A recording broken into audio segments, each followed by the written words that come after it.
बताए के मरले बाई ऐसे मुअली के मार कौन उन्नतिया हते यार बोला के मरले बाई ऐसे मुअली के मार कौन उन्नतिया हते यार। अरे तोरा करत रे आ गली में तोरा धरैनी रे कैसे भाई से तोरा पिटैनी रे। अरे का करे आइल रह हड्डी मसली सब देला से दूर अरे मरले साये का संस भरा अरे मरले साये का संस भरा अरे मरले साये का संस भरा।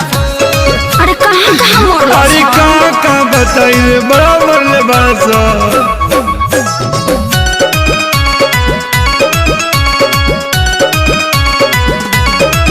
मुँह खोला होट बलेटवा खिया दी अब नया राजा हरदी पिया दी। 45 मरब नहीं झरला पनू न दारा बात मीठा मीठा जानी कारा। ओहो ऐसा कहे सोचता रह तनिको न कोइला हस विचार कुर्ता पाया टकुल ही देला सफार लहै हरदी गुड़ पीला तका कर मिले हम आईनी रे प्यार में गलती भारी कईनी रे। चुप रहो सब ठीक हो जाई। पूछा करू अब तू हर दिला गुड़ अरे मरले साये का संस भरा पुर अरे मरले साये का संस भरा पुर अरे मरले साये का संस भरा पुर। अरे चुप रहो चलो भोका माइस के सुई दिबा दी। वो कौन सुई है? दुख हरनी सुई। अच्छा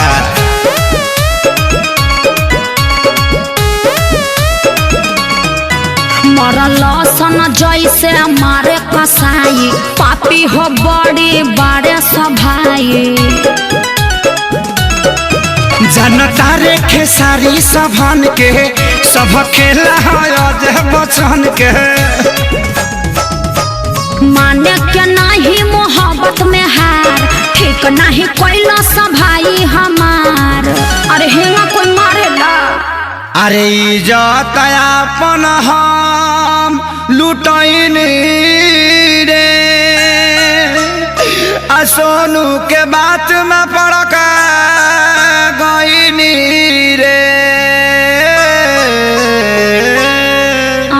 रहे के बायब तो तोरा से दूर अरे मरले साये का संस भरा। अच्छा चुप रहो। मरले साये का संस भरा अरे मरले साये का संस भरा।